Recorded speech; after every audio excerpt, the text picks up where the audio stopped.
서버리스 컴퓨터. 서버리스 컴퓨팅. 나올 게 나왔어요. 서버리스. 요새 서버리스 컴퓨팅 많이 하죠. 서버리스. 자, 시대가 많이 변해서 컴퓨터도 그 컴퓨팅 기술도 많이 발전을 하게 돼요. 서버리스 컴퓨팅은요, 코드가 실행되는 동안만 요금을 부과하는 서비스 기술이에요. 저는 드랍박스도 쓰고요. 제 돈 주고 씁니다. 제 돈 주고 씁니다. 그리고 줌도 제 돈 주고 씁니다. 구독하고 있어요. 여러 가지를 구독해요. 클라우드 서비스를.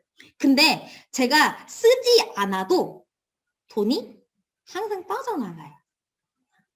근데 서버리스 컴퓨팅 같은 경우에는요, 얘는 실행될 때만, 시스템이 서비스가 실행이 된다. 그때에만 과금을 하는 서비스예요.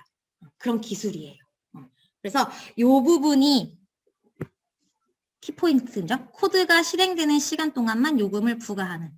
요게 포인트예요. 특히 서버리스는 어느 쪽에 조금 가깝냐면 개발 측면에 조금 가까운데요. 사용자보다는 개발 측면이랑 가까워요. 서비스 리스는 그래서 크게 두 가지로 나뉘어져요. 바스.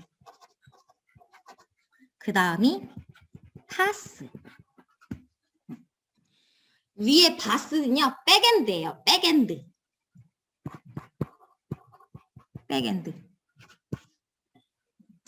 F는 펑션이에요. 펑션.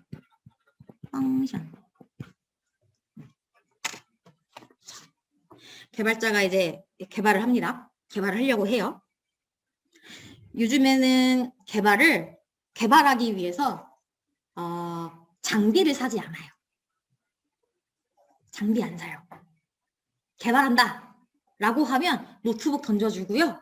그리고 그 AWS 계정을 하나 만들어주죠. 자, 여기서 네가 DB 만들고 서버 만들고 다 해. 에센스 응용도 여기서 다 해. 이렇게 얘기를 해요.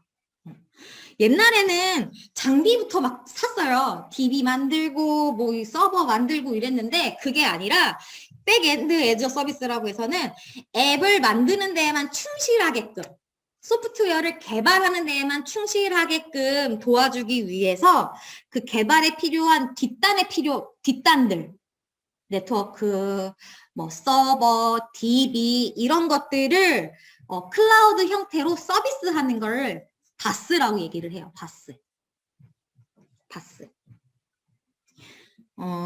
제일 유명한 서비스가 파이어베이스라고 하더라고요. 저는 뭐 써보진 않았지만 파이어베이스라고 합니다. 그리고 파스도 서버리스 컴퓨팅 중에 하나인데요. 파스는 뭐냐면 이제 프로젝트를 여러 개의 함수로 쪼개요. 이렇게 둥둥둥둥 쪼개. 그리고 이거를 분산된 컴퓨터에다가 이렇게 저장을 해놔요. 컴퓨팅에다가. 딱 저장해놓고 어떤 트리거가 생기면 A라는 애를 호출해줘. 아니면 뭐 B라는 애를 호출해줘. 이런 식으로 트리거링이 걸렸을 때에 실행되는 함수들을 디파인을 쭉 해놔요. 평소에는 꺼져 있다가 트리거가 딱 되면 이제 그 함수가 뿅 하고 살아나면서 서비스를 실행하는 거죠. 그게 파스예요. 파스. 펑션이 실행될 때 과금을 하는 애. 바스는 백엔드에 있는 애들이 실행될 때 과금하는 거. 그래서 AWS 그러잖아요. DB 읽을 때마다 돈 받잖아요. AWS. 그렇게 보시면 돼요. 자, 그래서 가봅시다. 이 서버리스 컴퓨팅이 출연하게 된 배경을 보면은 독립적 배포, 공동작업, 파스라고 하는 게 있어요. 독립 배포, 어서 많이 들어보지 않으셨어요? 소공에서? 독립적으로 배포 가능한 아키텍처.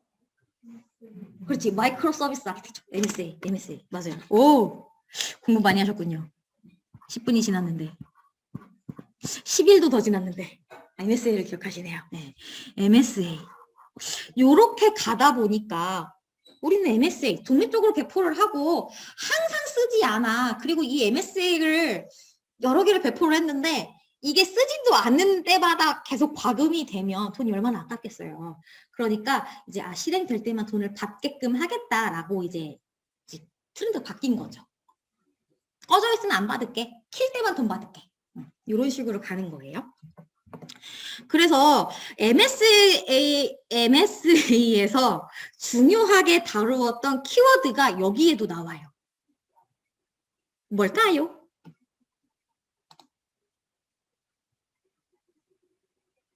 볼드 여기 있네. API 게이트웨이. 왜냐면 얘도 그런 거예요. 웹 브라우저에서 어떠한 거를 클릭을 했어요. 아니면 모바일 서비스 뭔가 앱을 하다가 뭐를 클릭을 하면 뭔가 클릭을 했다라는 거는 이벤트가 발생을 했다라는 거잖아요. 그럼 그 이벤트에 맞는 함수들이 호출이 돼야 되는 거예요. 이 이벤트에 맞는 뭐 DB가 읽혀져야 되는 거잖아요. 그래서 그때 어떤 놈이 읽혔는지 방향성을 틀어줄 수 있는 애가 필요한 거예요. 똑같이. 그래서 API 게이트웨이가 여기서도 키포인트예요. 그래서 API 게이트웨이는요, 펑션을 찾아서 그 다음에 뭔가 이제 과금을 하는 쪽으로 가고, 그 다음에 뭐 과금을 해서 또 뭐 뭔가 또 딴 걸 하거든. 뭐 이런 식으로 수행을 하게 되는 거예요. API 게이트웨이가 그래서 여기서도 중요하다. 그러면 여기도 그러면은 또 웹을 쓰고 API 게이트웨이니까 MSA니까 뭔가 랭귀지도 다 다를 테고 그죠? MSA에서 제가 그때 설명드린 거 있었죠. 폴리그랏 아키텍처라고. 모든 시스템들이 다 똑같은 언어를 쓰는 게 아니라 다 다른 거, 서로 다른 랭귀지로 시스템을 만들거나 뭐 이렇게 뭐라 그래 솔루션을 만든다. 그게 폴리그랏 아키텍처다라고 말씀드렸잖아요. 대신에 폴리그랏인 대신에 어쨌든 DB는 똑같이 써야 하니 REST풀로 우리는 쓴다. 인터넷에 쓰는데 REST풀을 똑같이 쓴다. REST풀 API를 쓴다. 라고 말씀을 드렸어요. 그래서 MSA처럼 API 게이트웨이, REST풀이 중요하다. 그리고 여기 서버리스 컴퓨팅에서 중요 키워드인 펑션.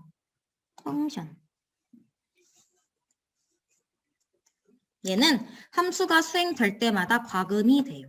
항상.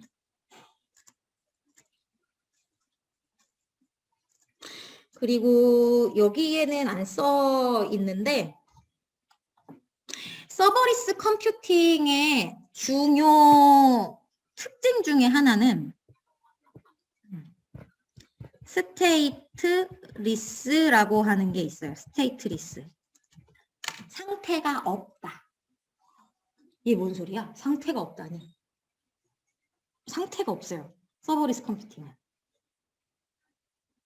우리 인터넷 하다 보면 간혹 숫자로 웹브라우저에 숫자로 나오는 경우가 있잖아요. 503, 뭐 404, 403. 이게 그 서버의 상태를 나타내주는 숫자들이잖아요. 상태가 여러 가지가 있을 수 있는 거잖아요. 근데 이 서버리스 컴퓨팅은 그런 상태가 없어요. 왜냐하면 그냥 켜지면 실행되는 거예요. 왜냐면 그냥 우리는 계속 죽어 있다가 잠자고 있다가 야 너 실행해. 그러면 그냥 바로 떠서 실행하고 바로 죽는 거거든요. 내가 뭔가 상태를 유지할 필요가 없는 거예요. 그래서 서버리스라고 이야기를 해요. 서버리스가 아니라 스테이트리스. 상태가 없다. 요 이해되시죠? 상태가 없다. 이렇게 됩니다. 그래서 이렇게 쭉 넘어가면 돼요. 여기 3티어라고 여기 3티어 클라이언트 시스템이라고 이야기를 하는데 보통 우리가 3티어라고 많이 이야기하는 거는요. 여기에는 클라이언트 서버 데이터베이스라고 얘기를 하는데 보통 3티어라고 하면은 웹 서버, 그다음에 와스 서버, 그다음에 데이터베이스를 3티어라고 보통 얘기해요. 3티어. 이렇게 보시면 됩니다.